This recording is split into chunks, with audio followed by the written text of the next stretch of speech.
The alarms on my cruiser scream before I even reach the edge of the Sol system, and my hands are shaking on the control panel before I understand why. My name is Vexthal Koran, and I am a fleet historian of the Draconian Empire. I was not trained for combat. I was trained to record victories, to write the long official histories that children in the core worlds would study for 1,000 years. I never expected my first field assignment to be the disappearance of 41 warships and 6,000 of my own people. The Third Armada left port 8 months ago. They were meant to secure the Sol system, a small, unremarkable pocket of space with one yellow star and a species we had rated as barely worth our attention. The humans of Earth had no faster-than-light travel. They had no fleet that could challenge us. Command called it a formality, a show of strength before we claimed their world's resources for the Empire. Then the messages stopped. There was no battle report, no wreckage, no final call for help. One moment the Armada was transmitting routine position updates, and the next moment there was only silence. A silence so complete that for weeks the Empire believed it was a communication failure, nothing more. I remember the last recorded message myself, because I listened to it 100 times before I left home. A young pilot, laughing, joking about the strange radio chatter coming from the planet below. Music, he said. Voices arguing about something called football. He sounded amused. He did not sound afraid. Then nothing. I volunteered for this mission because I knew the Armada's commander, Dravth Solmar, before he ever wore a uniform. We studied together as younglings. He used to tell me that fear was a tool the weak used to excuse their failures, and that no primitive, unarmed species could ever threaten a draconian fleet. I believed him. Everyone believed him. That is why his silence terrifies me more than any battle report ever could. My cruiser is small, built for diplomacy and record-keeping, not for war. I was given strict orders: observe, record, do not engage, return with answers, not opinions. The Empire does not like uncertainty, and right now, uncertainty is the only thing anyone has. As I cross into the outer edge of the system, my sensors begin picking up shapes, large shapes. My breath catches somewhere between my chest and my throat, because I recognize those silhouettes instantly.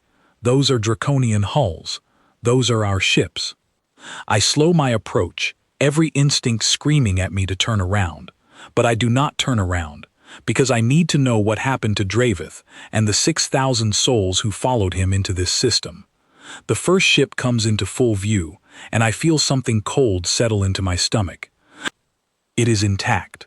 Not a single hull breach, not a single scorch mark, not one sign of a weapon ever being fired anywhere near it.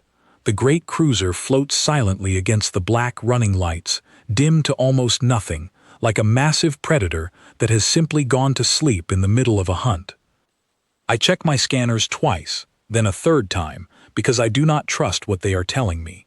Every ship of the Third Armada is here, all 41 of them, spread in a loose formation that looks almost peaceful, almost deliberate, as if someone parked them here on purpose and walked away. There is no debris field. There is no wreckage drifting between the hulls. There is no evidence of any battle at all, and that single fact frightens me more than 1,000 burning ships ever could, because it means something happened here that our doctrine has no name for. I open a channel to the nearest cruiser, the one my instruments identify as the flagship, the one Dravth commanded personally. My voice comes out steadier than I feel. This is Fleet Historian Vexthal Koran, requesting contact with any surviving crew of the Third Armada. Please respond. Static answers me. Then, after a long pause, something else. Not static, not a distress call, a recording, looping quietly on an open frequency, as if someone left it running and simply forgot to turn it off. It is a voice I do not recognize, a low, calm, human voice, speaking words I do not understand at first. My translation matrix struggles with the rhythm of it, the strange musical quality that draconian speech never has. Slowly, word by word, the translation resolves. Welcome home. Take your time. Nobody is going anywhere. I sit in my chair for a long moment, staring at those words on my display, and I do not move. Nobody is going anywhere. Not a threat, not a warning, a greeting. I try every emergency frequency the Empire uses, every code reserved for crisis situations, every channel that a lost or damaged fleet is trained to answer no matter what. Nothing responds except that same looping message, calm and patient, repeating itself into the void, like a lighthouse built for ships that were never meant to leave. I decide to dock. My protocol training tells me this is against every regulation in the fleet handbook, that I should retreat immediately and report the anomaly for a proper military response. But I think of Dravth's voice, the young pilot's laughter, the 6,000 names on the crew manifest I memorized before I left home, and I cannot make myself turn back. The flagship's docking bay opens for me without resistance, as if the ship has been waiting for exactly this moment. My cruiser slides inside, and the bay doors close behind me with a soft mechanical hum that sounds almost gentle. Power returns to the corridor lights as I step off my ship, section by section, like the vessel is slowly waking up to greet a guest. My scanner reads no hostile presence anywhere nearby, no weapons fire residue, no forced entry anywhere on the hull. Everything looks exactly as it should, except for one detail that makes my hands go cold again. There is no crew, not a single body, not a single sign of struggle. The bridge, when I finally reach it after walking through empty corridor after empty corridor, is spotless. Stations still logged in, personal terminals still glowing with half-finished reports and unanswered messages. It looks less like a warship that lost its crew in battle, and more like a warship whose crew simply stood up one day and walked away. I sit down at Dravth's old command chair, the leather still holding a faint shape where he must have sat for hours at a time, and I pull up the ship's final logs, hoping they will tell me what happened in the moments before everything went silent. The first entries are exactly what I expect: approach vectors, fuel calculations, a brief note about atmospheric composition on the planet below, filed by a junior officer whose name I do not recognize. Routine, boring, nothing that explains what happened next. Then the entries change. Instead of military reports, I find personal notes, casual and warm, written in the log system as if it were a private journal instead of an official record. A crewman named Halric writes about something called a barbecue, a word my translation matrix cannot properly define, only describe as a human method of preparing food outdoors, shared among many people at once. He writes that it was the best thing he has ever tasted, and that a woman named Elena taught him how to use tools he had never seen before.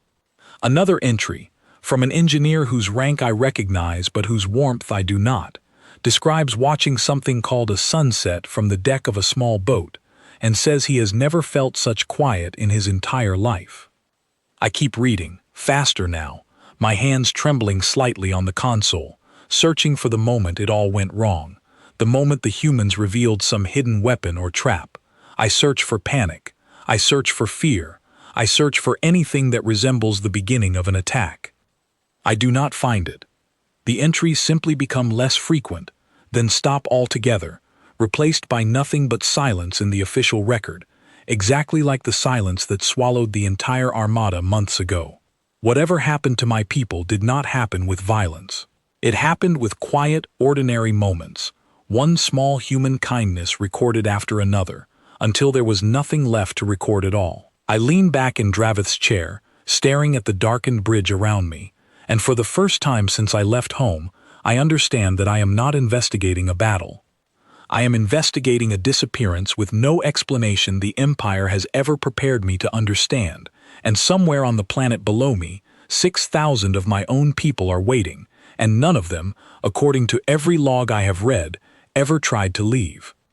I close the file, and I sit in the silence of that empty bridge for a long time, listening to the soft hum of a warship that no longer has anyone left to command it, and I ask myself the only question that matters now. What happened to you, Dravth, and why does none of it sound like a defeat? The message reaches the core worlds before I even finish my first full survey of the flagship, and by the time I manage to send my preliminary report, the entire Empire already knows that the Third Armada has been found, intact, silent, and abandoned by its own crew. I did not expect the reaction that follows. Within 2 days, 3 other empires send their own scout vessels towards Seoul, each one claiming a right to investigate what they are already calling the greatest military mystery in recent memory. I watched their arrivals from the flagship's sensor array, small ships creeping toward the edge of the system with the same caution I felt when I first arrived, and I wonder if any of them will find the same answers I did, or if they will simply find more silence. News of the disappearance spreads faster than any battle report ever could. I receive encrypted updates from colleagues back home, describing panic spreading through trade networks that depend on safe passage near systems like Seoul. Insurance guilds that once offered protection for merchant vessels traveling through contested space suddenly suspend all new contracts, unwilling to calculate the risk of a threat nobody can define. Rival species pull back their own scouting fleets from nearby systems, unwilling to send ships anywhere near a planet that seems to have swallowed an entire draconian armada without firing a single shot. I begin to realize that the silence itself has become more dangerous than any weapon the Empire has ever faced. A fleet destroyed in battle is a tragedy, but it is an understandable tragedy. A fleet that simply stops reporting, with no wreckage and no explanation, is something else entirely. It becomes a shape that every fearful mind can fill in on its own. Rumors move faster than facts. Some say the humans possess a weapon capable of erasing a soul without leaving a mark on the body. Others say Earth is not truly primitive at all, that its lack of visible technology is a disguise hiding something far more advanced than anything the Empire has ever built. I even receive a private message from an old colleague suggesting that the humans might be some kind of trap set by a much older civilization, using Earth as bait to lure powerful fleets into a system with no escape. I do not believe any of these theories, not after what I found in the logs, but I understand why they spread so easily. Fear needs a shape, and when the truth refuses to provide one, people will invent whatever shape frightens them most. I decide that my next step must be a deeper search through the Armada's remaining data, not just the flagship's records, but every vessel I can safely access. If there is a pattern to what happened here, I need to find it before rumor turns into policy, and policy turns into another armada sent to make the same mistake with worse consequences. I spend the following days moving carefully between the silent warships, careful never to venture too close to the planet's surface itself, though I feel its pull growing stronger with every hour I remain in this system. Each ship tells a similar story to the flagship, routine logs, followed by a slow shift into something personal and warm, followed by silence. On the third vessel I board, a smaller support cruiser named for a mountain range on our homeworld, I find something the flagship did not have, a partial video recording, corrupted but not destroyed, dated only a few days before the final entries stop completely. I sit alone in the cruiser's dim communications room and play it. The footage shows a young draconian crewman, barely out of training, standing near what looks like a small human settlement built along a shoreline. He is not wearing his full uniform. His posture is relaxed in a way I have never seen from an active-duty soldier, shoulders low, arms loose at his sides. Beside him stands a human woman with pale hair pulled back from her face, laughing at something he has apparently just said, though the audio is too damaged to understand his words clearly. The recording continues for only a few more seconds before it cuts to static, but in those seconds I notice something that unsettles me more than any weapon could. The crewman is smiling, not the careful, controlled expression the Empire trains its soldiers to display during diplomatic encounters, but something unguarded and easy, an expression I recognize from my own younger years, before fleet discipline taught me to smooth it away. I replay the footage 3 times, searching for any sign of coercion, any indication that this young soldier is behaving under threat or manipulation. I find nothing but 2 people standing together in the sunlight, sharing a moment that looks, for all the galaxy's fear and rumor, disturbingly ordinary. I begin cross-referencing crew manifests against the personal logs I have already gathered, building a slow, careful map of names and moments. A pattern begins to emerge that I am not prepared for. It is not one ship losing its crew to some sudden event. It is dozens of individual soldiers, spread across the entire armada, each one drifting away from their posts gradually, each one leaving behind a final log entry that sounds less like a farewell and more like a beginning.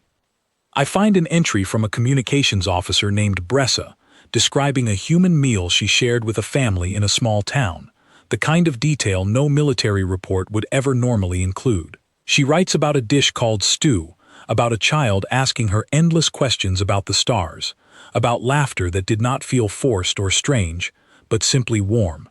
I find another from a weapons technician named Orvath, describing a conversation with a human engineer about a game called chess, and how strange it felt to lose a match and not feel ashamed of it. None of these entries describe threats. None of them describe captivity. Each one describes something closer to comfort, an emotion so foreign to my training that I struggle to categorize it properly within fleet reporting standards. I begin to suspect, though I am not yet ready to write it in any official report, that the humans of Earth did not defeat the Third Armada in any way the Empire would recognize as a defeat. They simply offered something to my people that our own culture never learned to offer, and my people, exhausted by a lifetime of rigid hierarchy and constant judgment, chose to stay. This thought terrifies me more than any theory about secret weapons or ancient traps, because a weapon can be destroyed and a trap can be avoided, but there is no doctrine in the entire draconian military library for defeating kindness freely given. I attempt one more communication with the automated system still running on the flagship, hoping to find something more concrete than personal anecdotes, some sign of the strategic thinking that must have gone into whatever happened here. Instead, I receive another looping message, different from the first, spoken by a different voice, this one lower and steadier. We never asked your crew to stay. We only asked them to choose. I stare at that message for a long time, turning the words over in my mind, like stones I cannot quite fit into any wall I know how to build. The Empire has never once, in all my years of service, asked me to choose anything. Every path of my life was decided long before I understood what a choice even was. Rank determined my education. Bloodline determined my career. Even my assignment to this mission was not a request, but an order I was expected to accept without hesitation. I begin to wonder what it might feel like to be asked, instead of told, and I immediately push the thought away, because it is not the kind of thought a loyal historian of the Empire is meant to entertain. My scanners alert me to new activity near the edge of the system. 2 more vessels have arrived, unmarked, moving with a caution that suggests they belong to neither the Empire nor any of the other major powers already circling this mystery. I open a channel, expecting silence, and instead receive a brief, polite reply from a small independent trading vessel, whose crew claims they only came to see for themselves whether the stories were true. I ask them what stories they mean. The reply comes back simple and unembellished, that an entire armada vanished into a planet without a single death, and every soldier who vanished seems, by every available record, happier than before they arrived. I close the channel and sit in silence for a long while, watching the dark shapes of the armada drift peacefully around me, and I realize that whatever report I eventually send home will not be believed by anyone who has not stood exactly where I am standing now. The galaxy wants an explanation that fits inside a weapon, a trap, or a trick.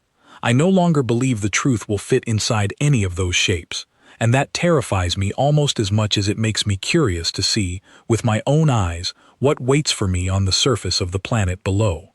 I decide, against every order I have been given, that I need to go down there myself. My hands do not stop shaking as I enter the atmosphere, and I tell myself it is only the turbulence of the descent, though I know that is not entirely true. Fleet protocol is clear on this point. No unsupervised planetary contact without a full security escort and direct authorization from command. I have neither. I have a small shuttle detached from my cruiser, a translation matrix I am not fully confident in, and a growing certainty that whatever waits for me on the surface will not match any briefing I was ever given before this mission began. The landing site I choose is close to the coastal settlement recorded in the corrupted footage from the mountain range cruiser. My scanners show no defensive installations, no weapons signatures, nothing resembling a military presence of any kind. It looks, from orbit, like an ordinary human town, small and quiet, built along a curve of pale sand where the water meets the land. I expect a war zone. I expect a prison camp, guarded fences, soldiers held under duress behind some kind of barrier. I have spent the last 3 days preparing myself for the possibility that I will find horrors here, atrocities hidden behind the calm words of those final log entries, evidence that the peaceful tone of the recordings was some kind of forced performance staged for anyone who came looking. Instead, as my shuttle settles onto a stretch of open ground near the edge of town, I see children playing near a wooden fence, their laughter carrying clearly through my open viewport before I have even fully powered down the engines. I sit in the pilot's seat for a long moment, unable to make myself step outside. A figure approaches from the direction of the town, walking without hesitation or fear, and as the shape grows clearer through the viewport, my breath catches in my throat. It is Dravth. He is not wearing his uniform.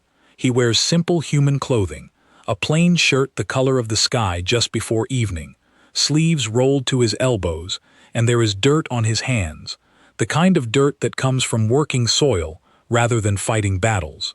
His posture is different from the commander I remember, looser, more open, the rigid formality of fleet training softened into something I do not have a word for in my own language. He stops a short distance from the shuttle and waits, patient, as if he already knew someone from home would eventually come looking for him. I step outside slowly, my translation matrix humming quietly against my collar, prepared for a confrontation I am not certain I am ready to face. Vexthal, he says, and my name in his voice sounds different than I remember, warmer somehow, though perhaps that is only my imagination working against me. It has been a long time. I ask him the only question that matters, the one I have carried across the entire system to reach this moment. I ask him what happened to his crew. He does not answer immediately. Instead, he gestures toward a small garden beside a modest wooden house, rows of green plants growing in careful lines, and invites me to sit with him while we talk. I hesitate, every part of my training screaming that I should be recording this exchange for official review, gathering evidence, treating this encounter as an interrogation rather than a conversation. Instead, I find myself following him to a low bench beside the garden and sitting down. "Nobody attacked us," he says finally, once we are both seated. "There was no battle, Vexthal. There was no trap. We arrived exactly as ordered, prepared to demonstrate the Empire's strength, and the humans simply asked us why we had come. I tell him that answer is not sufficient, that an entire armada does not simply stop reporting because someone asked a question." He smiles, and it is not the practiced smile of diplomacy I remember from our training years together, but something quieter and more genuine. He tells me that the question itself was not the point. The point was that no human demanded an answer, threatened a consequence, or tried to force compliance of any kind. They simply asked and waited, and let each soldier decide for themselves what to do next. I remind him of everything we were taught, that hesitation in the field is a failure of discipline, that soldiers of the Empire do not simply decide things for themselves in the middle of an active mission. He nods slowly, acknowledging the truth of what I say, but tells me that is precisely why so many of his crew chose to stay. For the first time in their lives, he says, someone gave them a real choice, and let them make it without judgment. I ask him what became of the rest of the crew, the ones who did not choose to remain behind. He tells me, gently, that some returned to their ships and waited, uncertain, hoping for new orders that never fully explained what to do with soldiers who had simply walked away without being pursued or punished. Others left the system entirely, unable to reconcile what they had witnessed with the world they had been trained to serve. He does not know exactly how many chose each path, only that no human ever tried to stop anyone from leaving, just as no human ever tried to force anyone to stay.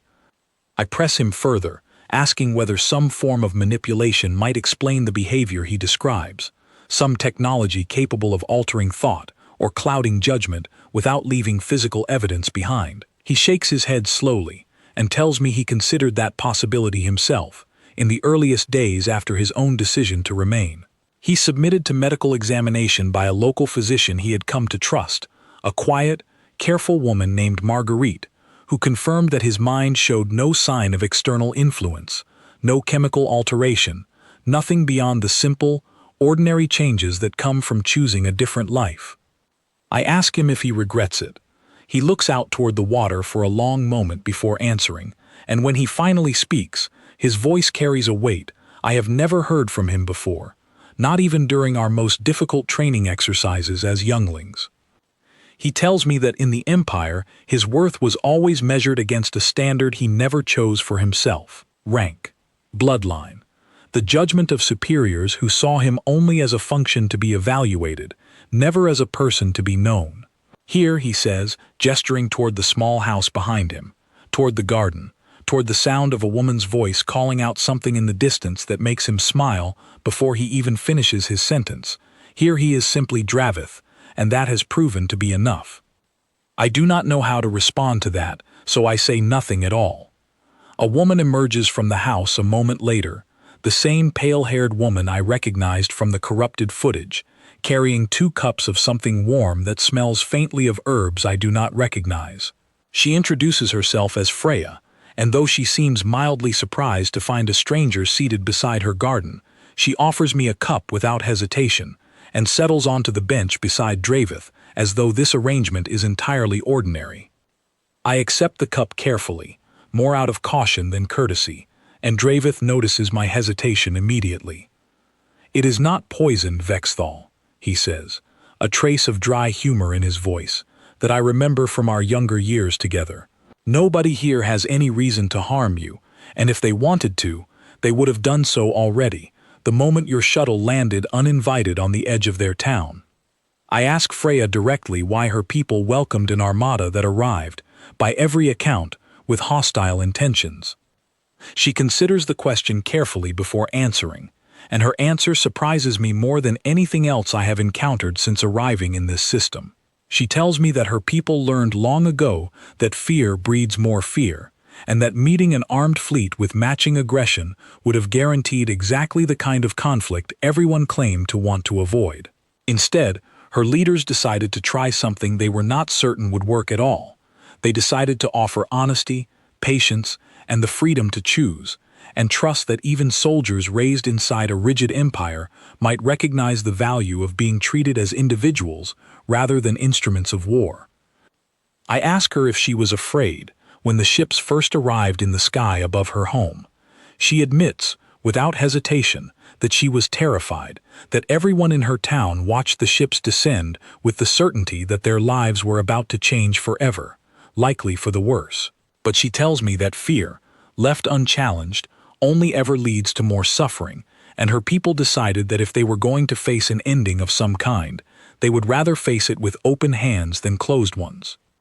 I find myself unable to formulate a proper response to this, my carefully rehearsed interrogation slowly dissolving into something closer to an honest conversation, the kind I have not had with anyone since long before I joined the fleet's historical division. We talk for hours as the light outside begins to soften toward evening, and Dravth tells me stories I never expected to hear from him, small, ordinary stories about learning to fish along the shoreline, about a local festival involving music and food from cultures across this single small planet, about the strange, quiet comfort of a life where nobody grades your worth against a chart of expectations you never agreed to. I ask him, finally, the question I have been avoiding since I first sat down beside him. I ask him if he still considers himself loyal to the Empire. He is quiet for a long moment, turning his cup slowly between his hands, and when he answers, his voice is careful, deliberate, the voice of a man who has thought about this question many times before I ever arrived to ask it aloud. He tells me that loyalty built on fear is not the same as loyalty built on choice, and that for the first time in his life, he understands the difference clearly enough to know which one he wants to keep. I do not know how to write that answer into any official report the Empire would accept, and as the sun continues to set over a shoreline that was never meant to change the course of an entire military campaign, I begin to understand that the most dangerous thing my people have ever encountered is not a weapon at all. It is simply the truth, offered freely, with nothing demanded in return. I stay in the coastal town longer than I intend to, longer than any part of my training would ever allow me to justify in a formal report, and each day that passes makes it harder to remember why I was so certain, when I first arrived, that I would find something monstrous hiding beneath the calm surface of this place. I spend my mornings walking through the settlement with Dravth, watching the daily rhythms of a community that operates without the rigid hierarchy I have known my entire life. I speak with a man named Callum, an older fisherman who lost none of his gruff humor despite spending an hour patiently explaining the mechanics of his boat to a stranger from another star system. I speak with a teacher named Iris, who tells me she was initially frightened when several draconian soldiers first asked to sit in on her classes, curious about human history, but who now considers 3 of them close friends. None of these conversations reveal any hidden coercion. None of them reveal any technology capable of altering thought or bending will. What they reveal, again and again, is something far simpler and far more unsettling to everything I have ever believed about strength and weakness. I begin reviewing what remains of Earth's own historical records, granted limited access by a quiet, careful administrator named Godfrey, who explains that his people decided long ago that secrecy breeds suspicion, and that anyone willing to ask honest questions deserves honest answers in return. I read reports written by human strategists in the earliest days after the Armada's arrival, describing their plan not as a trap, but as an experiment in trust, a calculated gamble that beings raised under absolute obedience might respond differently to open hands than to closed fists.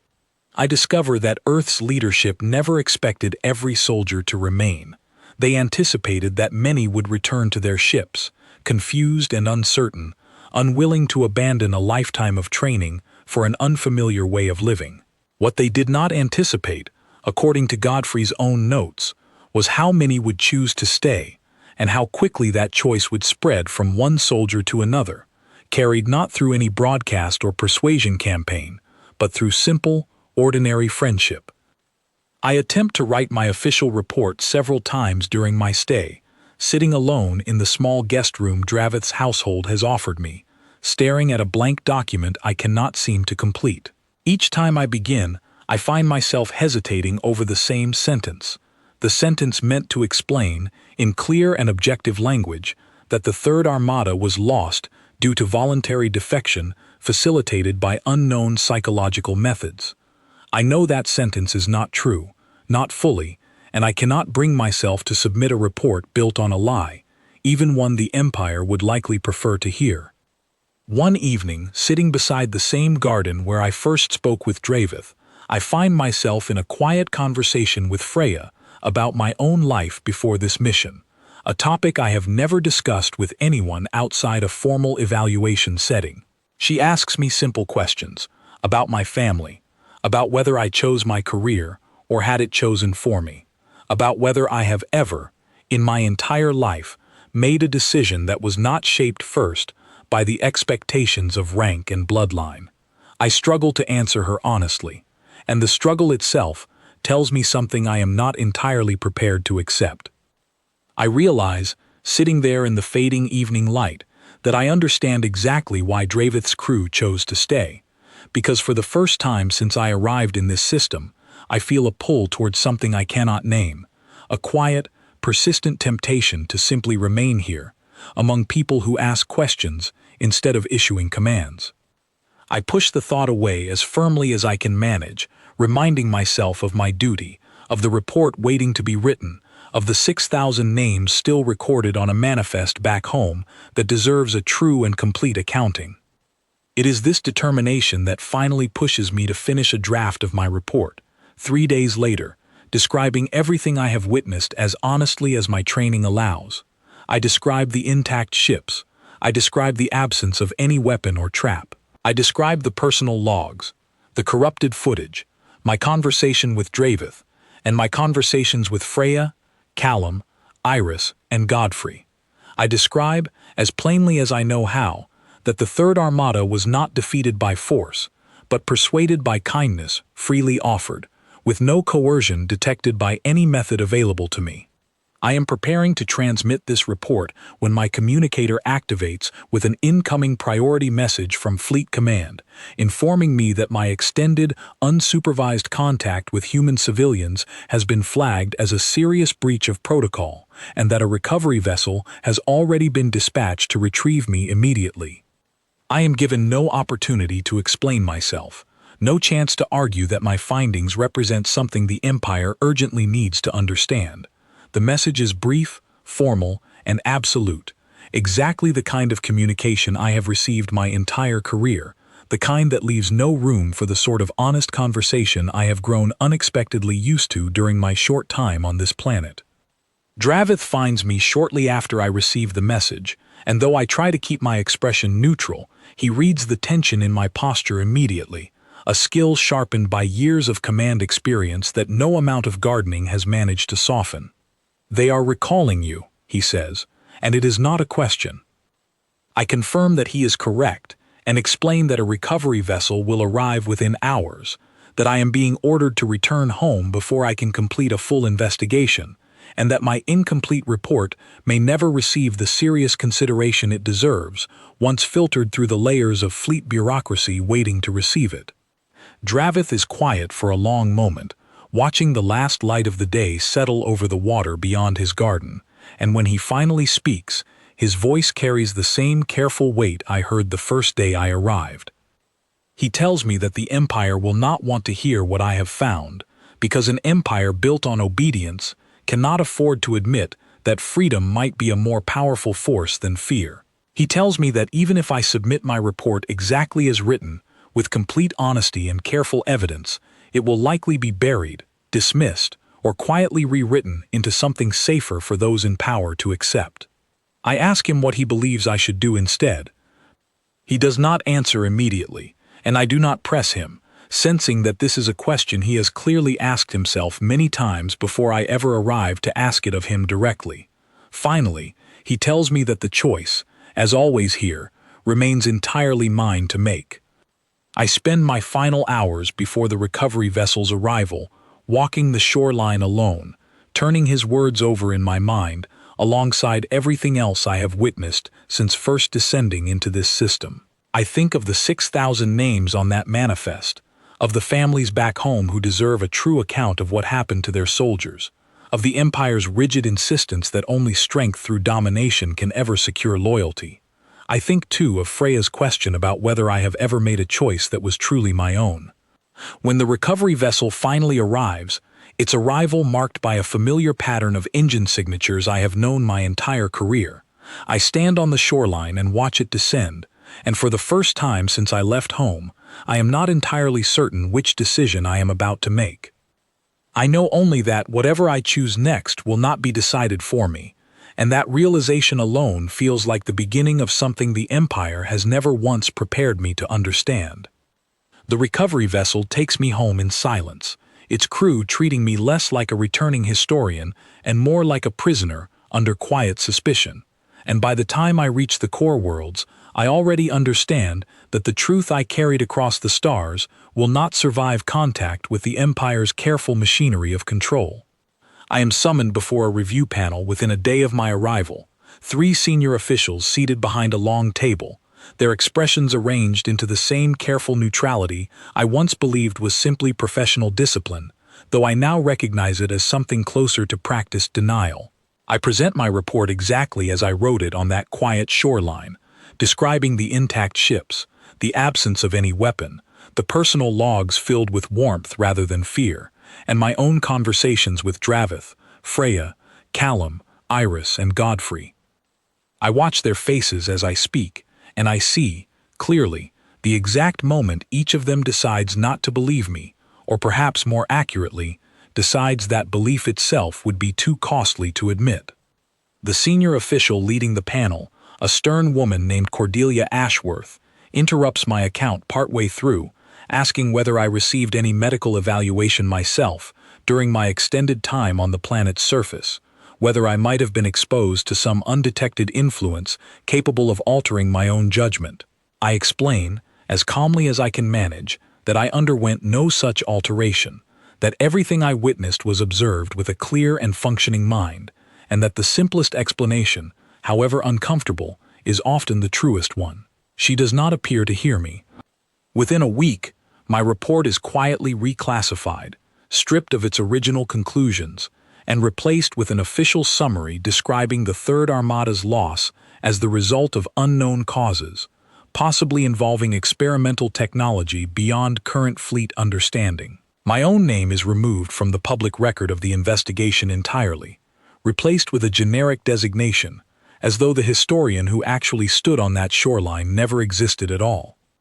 I am reassigned to a minor archival post, far from any active fleet operations, a quiet corner of the Empire's vast bureaucracy, where uncomfortable questions rarely reach anyone with the authority to act on them. I understand, without needing to be told directly, that this reassignment is not an accident, but a careful, deliberate method of ensuring that my voice, and the truth it carries, fades quietly into irrelevance. I learn, through careful and cautious inquiry among old colleagues, that I am not alone in this quiet erasure. Every other scout vessel that investigated the Sol system in the weeks following my own report returned with strikingly similar findings, and every one of those reports met the same fate, buried beneath layers of careful reclassification, replaced with vague warnings about unknown dangers rather than honest accounts of ordinary kindness. I also learn, through a private message I almost miss entirely among the routine clutter of my new archival duties, that Fleet Command has quietly issued new standing orders regarding any future contact with Earth. No shore leave, no unsupervised communication with human civilians, no prolonged conversations of any kind between fleet personnel and residents of that system, regardless of rank or purpose. I read those orders several times, understanding immediately what they truly represent. An empire that has spent countless generations teaching its people that strength comes only through domination has discovered, quietly and with obvious discomfort, an adversary it has no doctrine capable of defeating. Not because Earth possesses some hidden weapon of overwhelming power, but because Earth possesses something far more difficult to counter, something no fleet, however large, has ever been trained to withstand. The Empire cannot fight kindness with more soldiers. It cannot outmaneuver honesty with better strategy. It cannot punish an enemy that never attacks, never threatens, and never demands anything at all beyond the simple offer of a genuine choice. I spend several months in my archival posting, sorting old records nobody else wishes to review, watching the careful machinery of denial continue its quiet work around me. I write letters to Dravth during this time, though I have no way of knowing whether they ever reach him, describing the slow, grinding erasure of everything I witnessed, and my growing certainty that the Empire will never permit the true account to survive within its own official history. During those months, I also noticed something else, something I do not share with anyone in my new posting, out of fear that even this small observation might mark me as unreliable in the eyes of my superiors. Other names, quiet and unremarkable, begin disappearing from routine personnel rosters across various minor postings throughout the fleet. Soldiers assigned to distant listening posts near systems adjacent to Sol.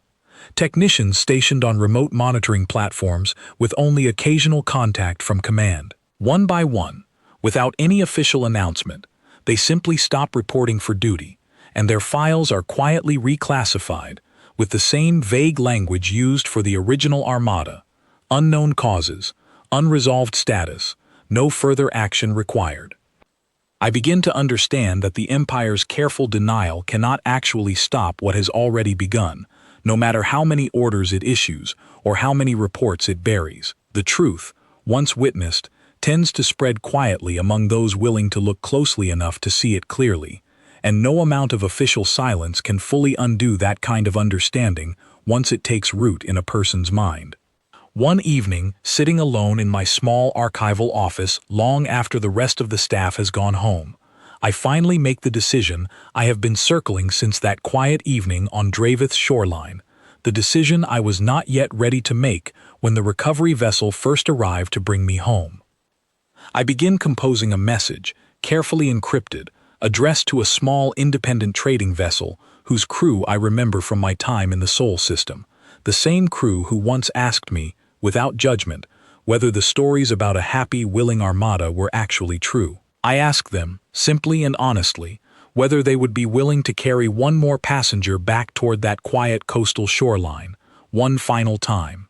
Their reply arrives within a day, brief and warm, welcoming me aboard without a single question about my reasons. I write this account in the days before my departure, knowing it will likely be discovered and destroyed long before it ever reaches anyone capable of understanding its full significance, and I choose to write it anyway, because some truths deserve to exist somewhere, even if only in a single quiet record meant for nobody but myself. I do not know what the galaxy will eventually decide to believe about the Third Armada's disappearance. I suspect the official story, careful and vague and thoroughly stripped of any real explanation, will remain the accepted account for a very long time, repeated in briefings and warnings across a dozen different fleets that continue giving Sol system a wide and fearful berth.